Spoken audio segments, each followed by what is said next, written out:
Saudara-saudari terkasih, apakah saudara sudah memulai hari ini dengan penuh sukacita dan punya niat untuk berbuat baik meskipun kecil? Semoga Tuhan memberkati niat baik saudara. Menurut saya, kita sebetulnya belum sungguh-sungguh menggunakan talenta yang Tuhan berikan kepada kita. Kebanyakan di antara kita hanya mengembangkan talenta kita, entah itu secara fisik, psikologis, maupun juga spiritual, 30% saja. Ada seorang yang ahli dalam melatih fisik.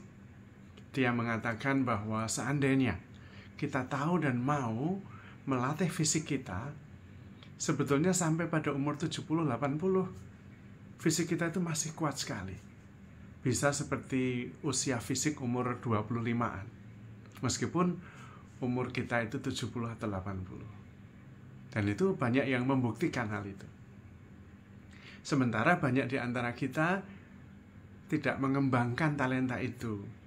Banyak duduk, makan tidak diatur, dan kemudian umur-umur 50-an, 60-an sudah sangat lelah dan kemudian menjadi mulai tua. Dari segi fisik seperti itu. Juga dari segi psikologis, mental, kemampuan mengendalikan emosi, mengendalikan diri, pikiran, perasaan.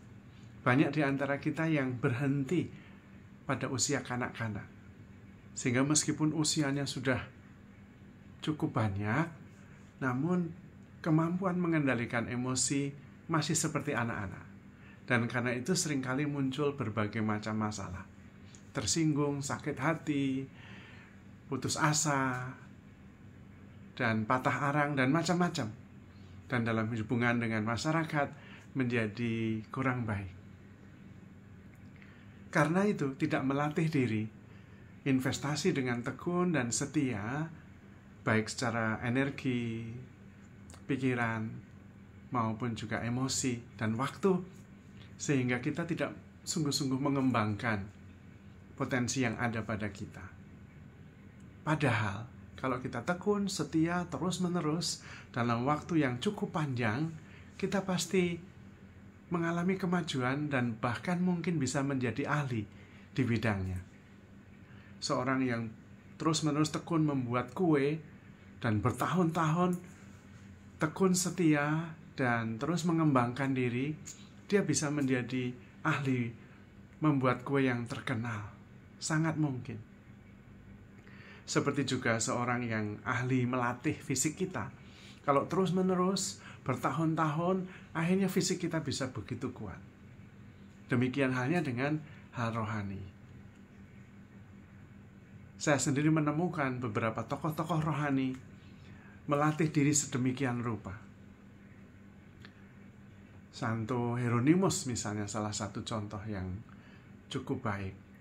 Dia tekun dan setia mempelajari dan menerjemahkan kitab suci selama 30 tahun. Setiap hari berjam-jam dia bergelut dengan firman Tuhan. Bertahun-tahun. Dan dia memilih tinggal di Yerusalem supaya dia bisa meneliti dan cross-check dengan tempat-tempat yang dulu kiranya sungguh-sungguh terjadi. Tentu hasilnya luar biasa. Karena investasi yang dia berikan, baik energi, waktu, maupun juga emosi, begitu besar.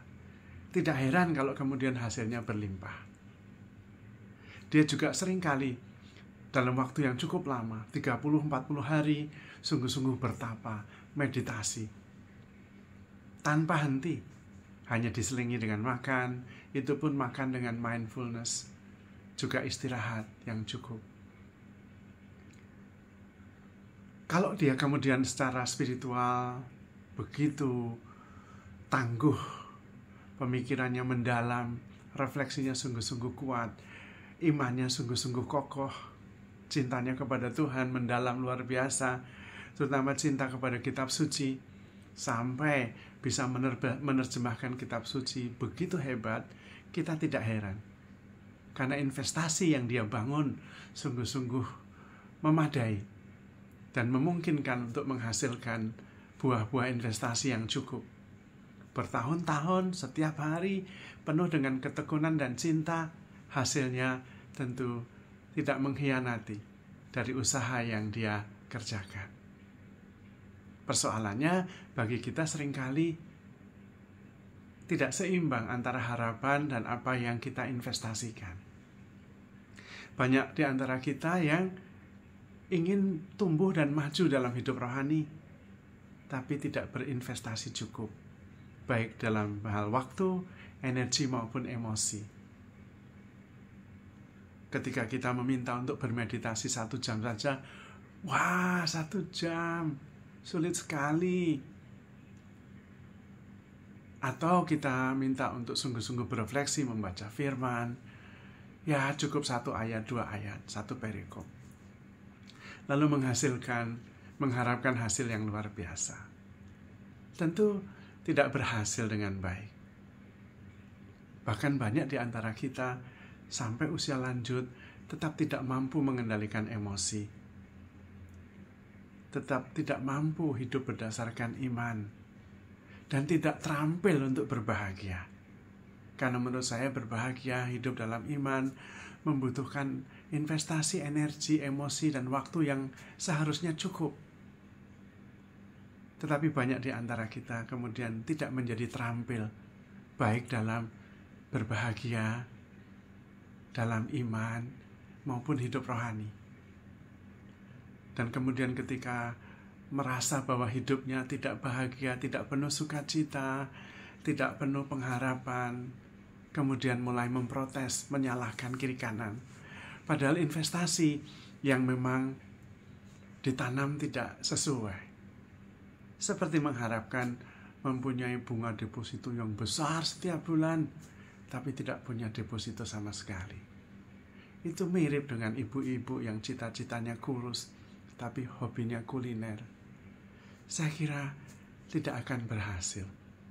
Maka menurut saya kita perlu segera membuka diri, berinvestasi dalam hal rohani, dalam waktu yang cukup, konsisten, tekun, dan penuh kasih. Tidak cepat-cepat mengharapkan hasil, tetapi terus-menerus tekun, setia melatih diri. Termasuk melatih dalam keterampilan untuk hidup bahagia, keterampilan untuk bisa mencintai, keterampilan untuk bisa memaafkan, dan menerima apa saja tanpa protes, tanpa resistensi, tanpa penolakan. Mensyukuri setiap peristiwa sebagai anugerah, dan sadar sepenuhnya bahwa kita begitu dicintai oleh Tuhan. Kalau seluruh waktu kita investasikan untuk hal-hal yang positif seperti itu, hidup rohani yang mendalam, cinta yang tulus, tentu hidup kita berubah drastis. Namun tetap harus ada ketekunan, kesetiaan, investasi waktu, energi, dan emosi. Usaha dan investasi sungguh-sungguh akan menghasilkan hasil yang baik. Dan hasil tidak pernah mengkhianati usaha. Maka saudara-saudari terkasih, mari kita mulai menerima, membuka diri, berinvestasi di bidang rohani, berinvestasi di dalam hal-hal positif, cara berpikir yang benar, tindakan yang baik, keterbukaan terhadap peristiwa, selalu bersyukur dan sadar selalu setiap saat akan kasih Tuhan yang tanpa batas. Dengan berinvestasi yang sesuai, tentu hasilnya sesuai dengan apa yang kita usahakan. Tentu dengan memohon rahmat Allah juga, dengan tetap tekun dan setia, dengan penuh kasih, mengusahakan yang terbaik, agar kita menjadi versi yang terbaik bagi masing-masing di antara kita. Jadi saudara-saudari terkasih, handle yourself with care, because you are loved. Tuhan memberkati.